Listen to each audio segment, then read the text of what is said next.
I never thought returning from my sister's funeral would feel like stepping into a war zone. My name is Evelyn Johnson. I'm 67 years old, and I've spent my life cherishing family, my home, and the memories built inside it.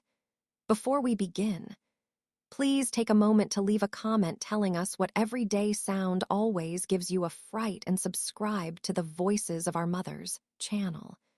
We're building a community focused on finding strength when you least expect it. Now back to the chilling truth lurking next door. Now let's get back to the story. But that day, as I pulled into my driveway, a sight froze me in place. My personal belongings, books, photo albums, family heirlooms were scattered across the lawn. The crisp autumn leaves mingled with my treasures, some damp, some ruined by the sprinklers. I parked slowly, my hands trembling on the wheel, hoping it was a mistake. Then I saw her, Danica Brown, my daughter-in-law, standing on the porch, hands on her hips, a faint smirk on her lips. "Hi, Mom," she said in that sharp, practiced tone. "We're doing a deep clean. Your room is officially being converted into the nursery. Don't worry, we set up a little utility space for you to stay." I blinked. "Utility space," I whispered, trying to sound calm. "What do you mean?" Danica tilted her head toward the tiny room off the kitchen, barely large enough for a cot. "Oh, just a little place for you temporarily while we make the house suitable for the baby," she said. "Everything else, well, it's trash now." I wanted to scream, to demand respect, but I didn't. My hands shook, my heart thudding painfully. I looked at the scattered belongings, every item holding decades of memories, photos of my late husband, David Johnson, birthday gifts from my children, letters from my sister. And now they were lying on the wet grass, humiliated, discarded. I turned to my son, Marcus Johnson, standing behind her. He wasn't helping, he simply shrugged. "Mom, it's just a room, you'll be fine," he muttered, avoiding my gaze. Fine. Fine was seeing your mother's dignity thrown out like trash. Fine was watching your life, your efforts, your love disregarded by your own child. I took a deep breath and walked toward the utility room. My grief for my sister had made me weak, and the shock of betrayal from my own family made me question everything I thought I knew about them. Sitting on the narrow cot, I opened my small notebook. As I scribbled in it, I realized something even more shocking. My emergency savings account, the one I had given Marcus to manage, had been emptied.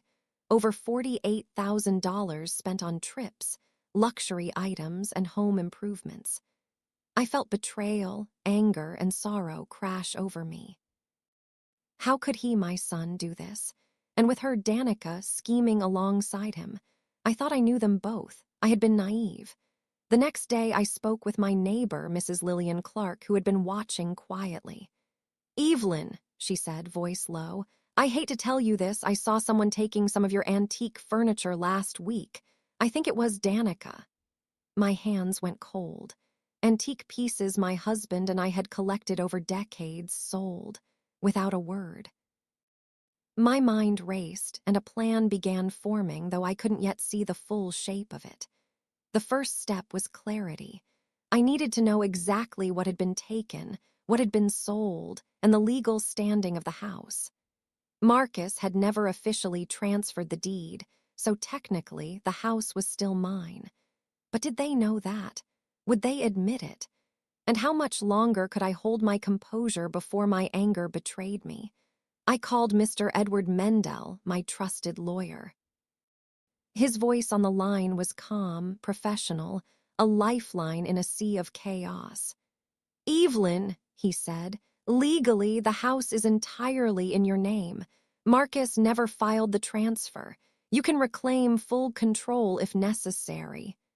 A spark of hope ignited, but I couldn't rush in recklessly. Marcus and Danica thought they could intimidate me. They were wrong. I spent the next few days documenting everything. Photos of the discarded belongings, notes of missing furniture, and a list of expenditures from the drained savings account. I also quietly asked neighbors and friends if they had seen anything, gathering evidence like threads of a tapestry. Each day in the cramped utility room, I plotted quietly. I allowed myself only a measured amount of anger, saving the rest for the confrontation I knew would come. My dignity, my property, and my sense of self would not be stolen. At night, I would sit by the small window, looking out at the garden I had once tended. The roses I planted decades ago were overgrown, but still bloomed. It reminded me that no matter how much my family tried to diminish me, I too could bloom again. That week, I discovered another detail that fueled my determination. Marcus and Danica had orchestrated a family dinner to convince me to move to a nursing home. Danica's parents, Beatrice and Philip Brown, were present, adding pressure with their polite but manipulative smiles. I didn't crumble. I had learned the truth. I had collected proof. And I had decided that when the time came, I would not just reclaim my house, I would reclaim my dignity. I smiled faintly. Let them come. Let them underestimate me. They didn't know that the quietest storm is often the most dangerous. The days that followed felt like living in a storm I couldn't escape. Each morning, I woke in the tiny utility room, staring at the same cracked ceiling, listening to the muffled sounds of my son, Marcus Johnson, and his wife, Danica Brown, moving freely through the house I had built, the rooms I had loved, and the belongings they had thrown out without a second thought. I tried to focus on the practical. I documented every detail: the antique chairs missing from the living room, the velvet armchair my late husband, David Johnson, had restored, now gone, sold without permission. Each small photograph or note I took was a reminder of their betrayal, but also a shield for the fight ahead. I couldn't trust Marcus to act with integrity. That much was clear. He had allowed Danica to dictate everything, our family's life, my life. He would defend her even against his own mother. Each interaction with him was a minefield of excuses and empty words. "Mom," he said one morning, as I organized scattered papers in the utility room, "Danica and I didn't mean to upset you. We just thought this was best for the baby." "Your baby?" I asked, forcing calm. I wasn't aware that tossing my life into the yard qualified as good parenting. My voice trembled slightly, though I kept it low, measured. He shrugged, avoiding my gaze. "It's complicated, Mom. You just need to trust us." I wanted to shout, to make him see the truth of his cowardice, but I held my tongue. Anger was useless without strategy. I needed facts, evidence, witnesses. I needed a plan. Over the next week, I learned that the financial betrayal went far deeper than I imagined. My emergency savings account, the money I had set aside for Marcus to use responsibly in case of hardship, had been depleted. Over $48,000 had been spent on luxury trips, brand name items, and house renovations that had nothing to do with necessity. I called my bank, noting the transactions, confirming my suspicions. Each withdrawal felt like a punch to my chest. My son, my flesh and blood, had betrayed me for convenience, and he hadn't even considered the damage it would do to me, emotionally and financially. I also discovered that Danica had been systematically selling my inherited furniture. Mrs. Lillian Clark, my neighbor, had seen it all and reluctantly confirmed it. My husband's hand-carved sideboard, my grandmother's heirloom chairs, the delicate china set from my mother. It was gone, vanished into a series of sales I had never authorized. The betrayal cut deep, not just because of the items themselves, but because these were fragments of our family's memory, tangible pieces of love and care spanning generations. Seeing them treated as expendable revealed the full measure of Danica's selfishness and manipulation. I had to accept a harsh truth. Marcus would not intervene. He was complicit, either through inaction or blind trust in his wife. I felt a surge of sorrow mixed with frustration. How could the person I raised, loved, and nurtured stand by and allow this to happen? It was a question I had no immediate answer to, but it fueled my resolve. One evening, as I sorted through what remained of my belongings, I found my late husband's old notebook tucked in a corner. I opened it, dust particles drifting in the lamplight, and discovered a series of notes Marcus had never known about. They were reminders of his life's work, details of personal accounts, and, surprisingly, instructions on how to manage family assets responsibly. My husband had anticipated that someday someone might attempt to misuse their trust. With this notebook, I realized I had leverage. I had proof, history, and foresight on my side. I could fight back, but it would require precision and patience. The first step was gathering witnesses. I discreetly spoke to neighbors, family friends, and anyone who had seen Danica taking furniture or overheard conversations about the house. Mrs. Clark was invaluable, confirming details and providing names of buyers who had unknowingly purchased my stolen items. Each piece of information strengthened my position and allowed me to maintain composure, even while my heart ached. Meanwhile, Danica escalated her efforts. She organized a so-called family dinner with her parents, Beatrice and Philip Brown, aiming to pressure me into relinquishing the house or moving into a nursing facility. They were polite, smiling, and deliberately condescending. "Evelyn," Beatrice said one evening, her tone saccharine, "perhaps it's time to think about downsizing. You could live so much more comfortably elsewhere. Let us help you with a small place." I looked at her steadily. "Thank you, Beatrice, but I believe I'm perfectly capable of deciding where I live. I appreciate the concern, but this house remains my home." Their smiles faltered slightly, and I could see the first flickers of doubt. I didn't raise my voice. I didn't need to.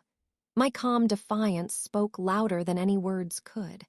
Marcus, ever the fence-sitter, avoided eye contact during these dinners. His discomfort was evident, though he still offered excuses for Danica's behavior.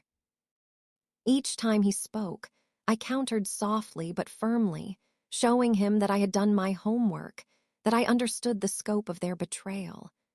I also discovered that the emergency funds Marcus had misused were traceable.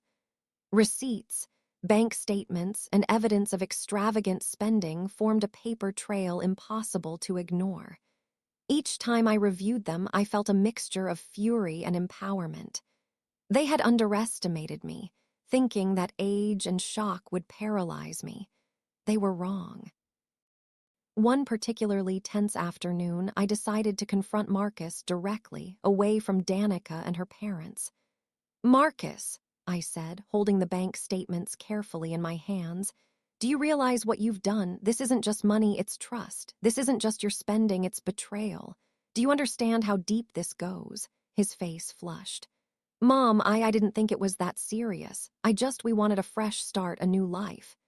"A new life?" I asked, voice steady.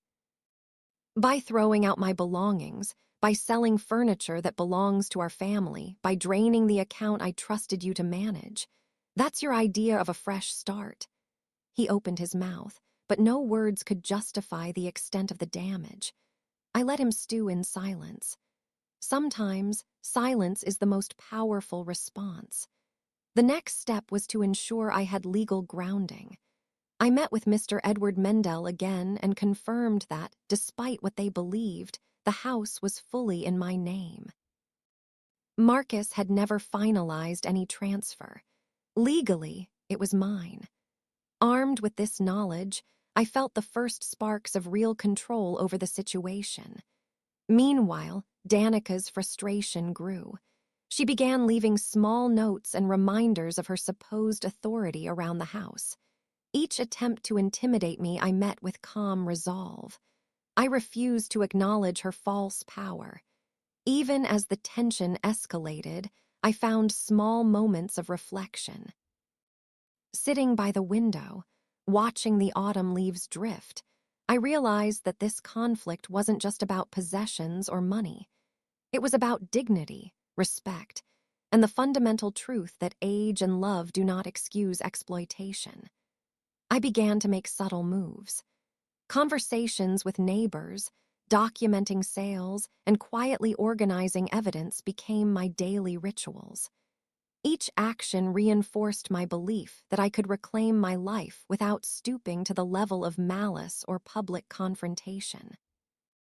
I would win, not through anger, but through preparation, calm determination, and undeniable proof. By the end of the second week, the power dynamic was shifting. Danica could feel my resistance. Marcus was conflicted, aware of his missteps but still hesitant to challenge his wife. And I, Evelyn Johnson, had transformed my shock and grief into quiet, unwavering resolve. For the first time since this ordeal began, I allowed myself to imagine the final confrontation. I saw myself standing tall, presenting evidence, asserting my rights, reclaiming my home and my dignity. That vision carried me through the long nights and cramped days in the utility room. The rising conflict had revealed the truth. Betrayal cuts deepest when it comes from those you love.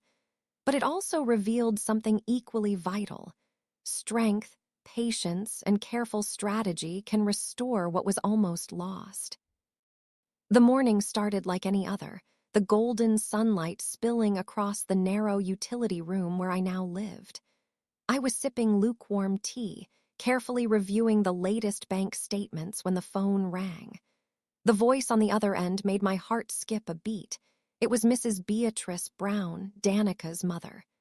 "Evelyn," she said in a voice that tried to sound conciliatory, "there are some things you should know about Danielle." I sat upright, the mug trembling slightly in my hands. "I'm listening," I said, trying to keep my tone even. She hesitated. "Danica, she isn't who she says she is. She has a history, Evelyn. She's married for convenience, targeting families for assets. I felt the room tilt around me. Could this be real? My mind flashed back to all the strange behavior I had witnessed, the constant manipulations, the unexplained trips, the expensive purchases Marcus claimed were emergencies but seemed excessive. "Go on," I whispered, gripping the edge of the table. "She's done this before, Evelyn. And Marcus, he's been completely unaware. You've seen the money, the furniture. This isn't just careless spending. She's exploiting your son, your family. She has a pattern." I sat in stunned silence. The puzzle pieces that hadn't made sense now began to form a coherent, horrifying picture. My chest tightened as a mix of fear, anger, and determination coursed through me. I realized then that this wasn't just about a messy household or misused savings. It was about deception on a scale I hadn't imagined. That day, I made the first of several crucial decisions. I would confront this head-on, but with evidence, strategy, and witnesses. I wasn't just fighting for my home. I was fighting to protect Marcus, who had been blinded by love and trust, and reclaim what was rightfully mine. I began by organizing everything I had collected: bank statements, sales records, photographs of missing furniture, and a detailed timeline of events. Each page I laid out on the kitchen table felt like armor. I could feel the shift in myself, the quiet resolve replacing the initial shock and hurt. Later that afternoon, I decided to meet Mr. Edward Mendel, my lawyer, in person. I walked into his office with the notebook of evidence, the statements meticulously filed, and the knowledge that the house deed was fully in my name. "Evelyn," he said, glancing at the documents, "this is a solid case. You have proof of financial mismanagement, unauthorized property sales, and clear evidence that the house is legally yours. We can confront them with confidence." I nodded, the weight of weeks of uncertainty lifting slightly. "I want to do it carefully, but I want them to understand that this isn't a game. They've underestimated me." With the legal groundwork in place, I turned my attention to Marcus. I needed him fully aware of the truth to see that his inaction had contributed to the betrayal. One evening, I sat him down. "Marcus," I began gently, "Danica has been taking advantage of you, of our family. I know you didn't see it, and I know you trusted her, but we need to face reality." His face fell, a mixture of guilt and disbelief. "Mom, I didn't know it was this bad." I reached out and took his hand. "It is, and we need to fix it together. But you have to understand, trust is earned, and right now we have to be vigilant. We have to be smart." He nodded slowly, the first signs of comprehension in his eyes. For the first time, he seemed ready to step out of Danica's shadow. That night, I sent discreet messages to neighbors who had witnessed sales of my furniture. I asked them to record any relevant details, names, or receipts. Some were hesitant, afraid of confrontation, but I assured them it was for the sake of truth and justice, not vengeance. As the days passed, the tension in the household became palpable. Danica's confidence began to falter ever so slightly. She tried to maintain control, but subtle slips revealed cracks in her facade. A misplaced receipt here, a forgotten conversation there, it all began to accumulate against her. Then came the pivotal moment. One quiet afternoon, while Marcus and Danica were away, I found a series of emails on Marcus's laptop that Danica had left open. They detailed her plans for spending my savings, her accounts of selling my furniture, and even included communications with potential buyers of my possessions. The proof was irrefutable. I printed everything, creating an organized packet of evidence that would leave no room for deniability. My hands shook as I laid out the papers, but my mind was clear. This was the turning point, the moment when preparation met opportunity. I also realized that my confrontation needed witnesses, people whose testimony would validate my claims. I contacted Mrs. Lillian Clark, the neighbor who had first tipped me off about the furniture sales, and my sister, Marlene, who had always been a steadfast ally. They agreed to be present for the planned family meeting. The day of the confrontation, I dressed carefully, in clothes that were simple yet commanded respect. I wanted my presence to reflect calm authority, not rage. I arranged the documents neatly on the dining table, ensuring everything was accessible and orderly. Danica arrived with her parents, all smiles that did not reach their eyes. Marcus lingered behind them, his posture stiff, clearly bracing for impact.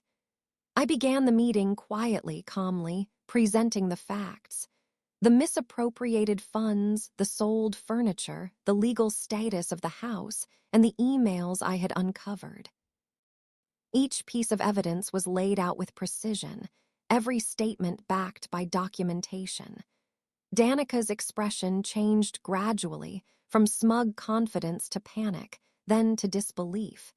Beatrice and Philip tried to intervene, but my calm authority and meticulous preparation left no room for argument. When I revealed the emails, Danica's hands trembled.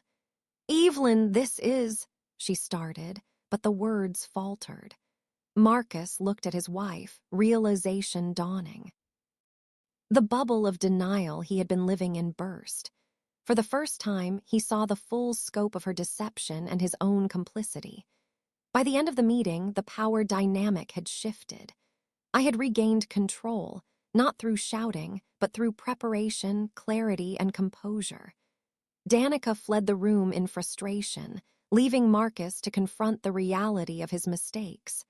I sat back, exhausted but resolute. The storm of betrayal was far from over, but the first wave had broken. I had demonstrated that age, wisdom, and calm determination could confront greed and deception effectively. That evening, as I returned to my small apartment, I felt a sense of quiet triumph. The turning point had arrived, not through confrontation alone, but through strategy, evidence, and the unwavering belief in the truth. The path ahead was still challenging, but I knew now that I could navigate it with integrity, strength, and the support of those who truly cared.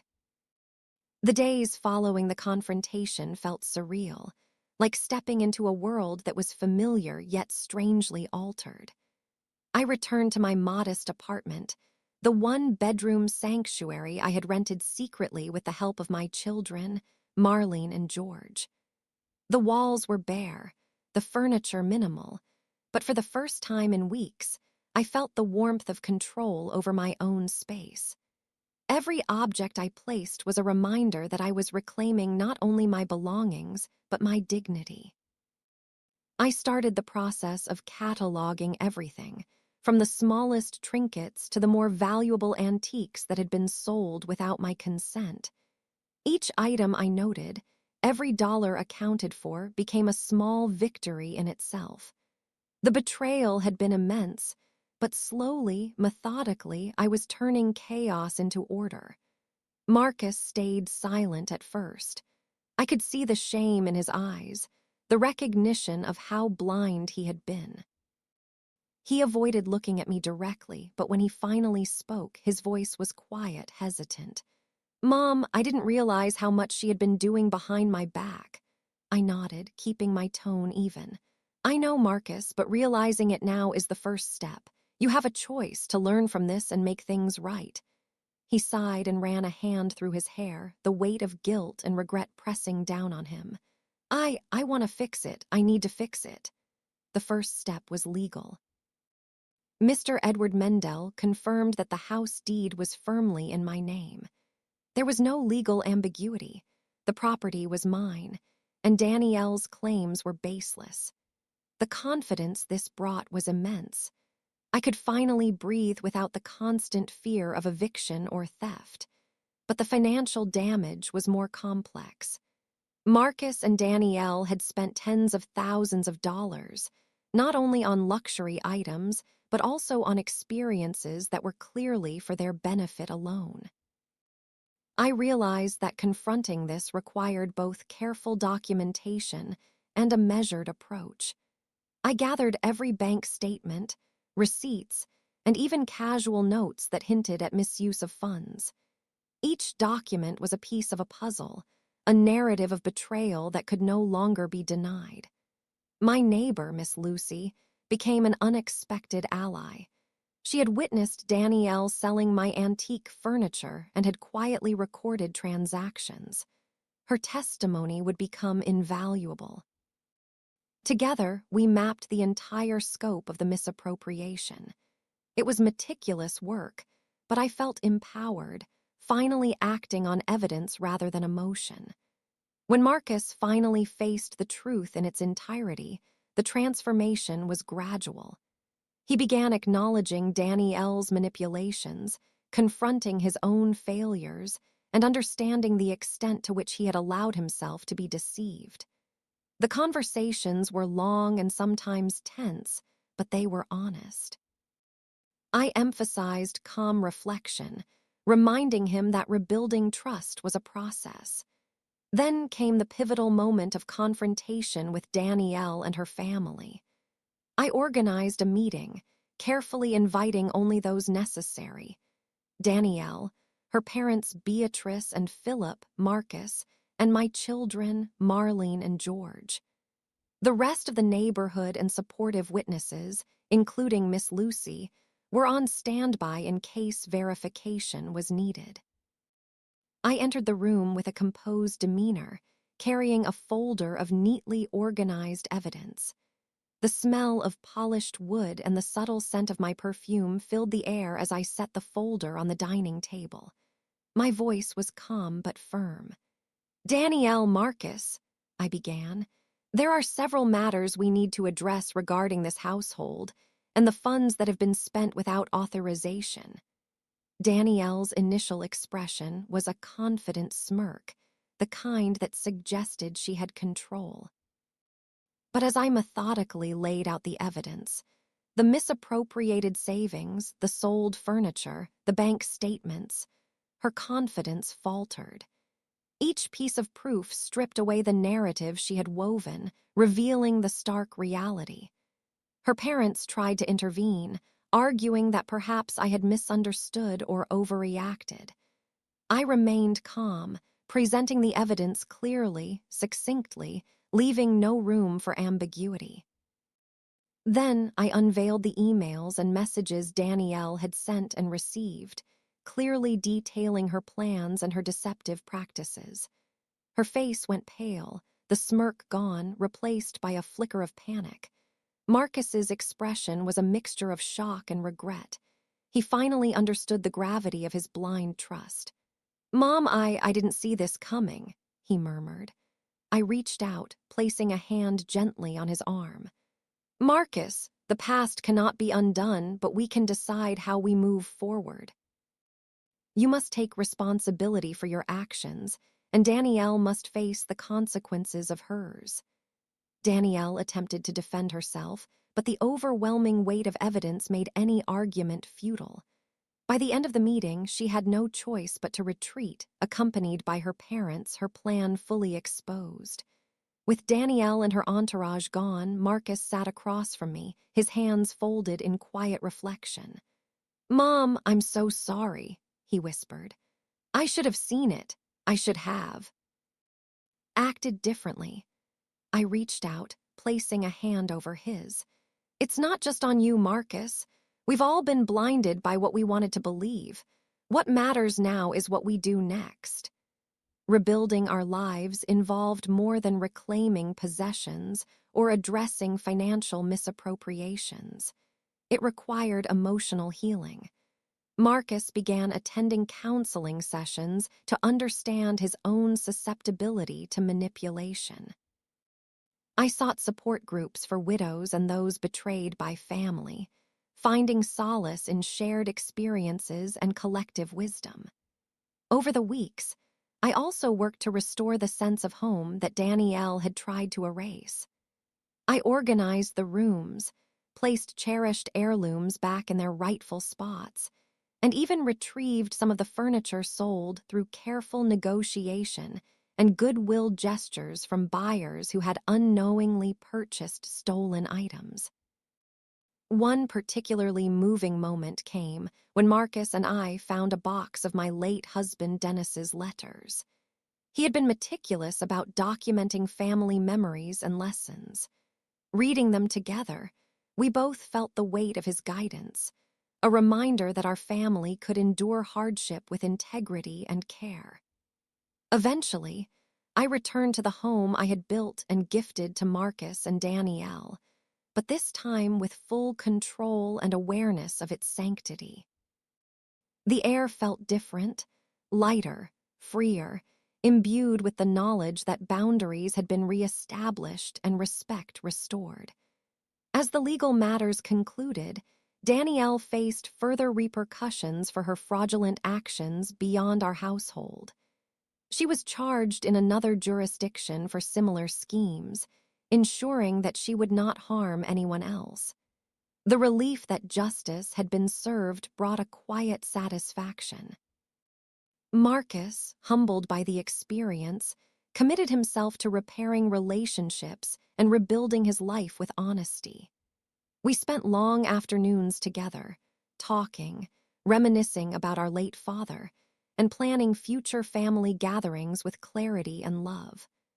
By the end of this chapter in our lives, I realized that the greatest victories are not those won through anger or aggression, but through preparation, patience, and unwavering adherence to truth.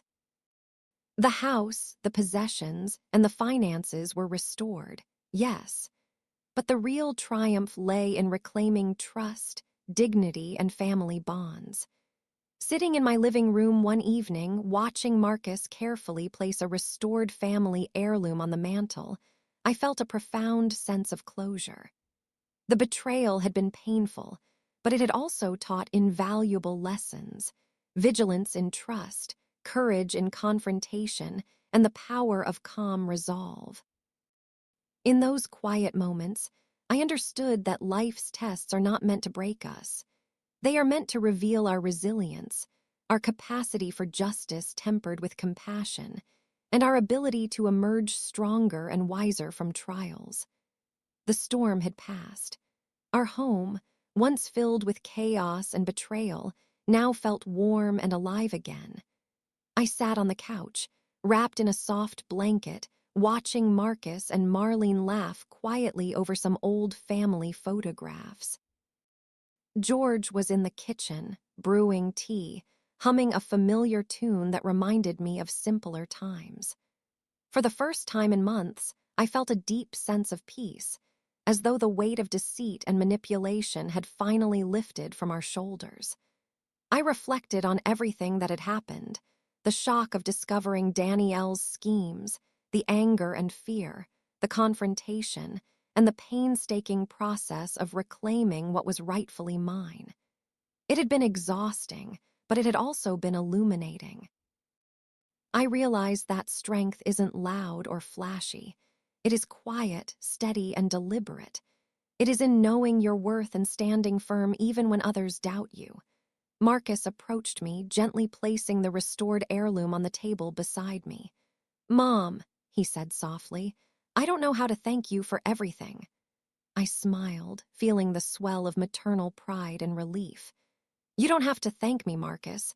This is about doing what's right and learning from the mistakes we all make." He nodded, a mixture of humility and resolve in his eyes. It was a different kind of lesson than he had expected, one about trust, responsibility, and the value of family over fleeting desires. The house now felt like a home again, not just because of the objects within it, but because of the restored bonds and the mutual respect that had grown through hardship. I had reclaimed not only my property, but also my dignity, my voice, and my confidence. The betrayal, though painful, had sparked a necessary awakening in all of us. As I sat quietly, sipping tea, I thought about Danielle and the choices that led her down a path of deceit. There was no joy in seeing someone fall, but there was satisfaction in knowing that justice had been served and that she could no longer harm anyone else in the same way. Sometimes the world balances itself, not through vengeance, but through truth and consequence. I looked around the room, at my children, at the restored items, and at the simple warmth of home. I understood that the true legacy of this experience was resilience. Life would always present challenges, betrayal, deceit, mistakes, but it also offered opportunities for growth, reconciliation, and restoration. I whispered a quiet thanks to my late husband, Dennis, whose lessons of integrity and patience had guided me through these trials even from beyond the grave. I knew he would be proud of the strength and calm with which we faced adversity. The moral was clear. Dignity, patience, and steadfastness matter more than the chaos others may bring into our lives. Standing firm in truth, protecting oneself and one's family, and seeking justice calmly and wisely brings lasting peace. Material losses may sting, but character, integrity, and the love of family endure far beyond any storm. I glanced at Marcus, Marlene, and George once more, feeling a warmth I hadn't known since before all of this began. We were bruised but not broken, wiser, more cautious, yet still full of hope. And that, I realized, is the truest measure of victory, not in punishment or revenge, but in the quiet reclamation of life, love, and self-respect. Even after the darkest storms, light can return. Even after betrayal, trust can be rebuilt. And even when the world feels uncertain, the steady strength of family, truth, and resilience remains unshakable. Thank you for listening to this story. If it touched your heart, please like, comment, and subscribe for more heartfelt, real-life stories of strength and family.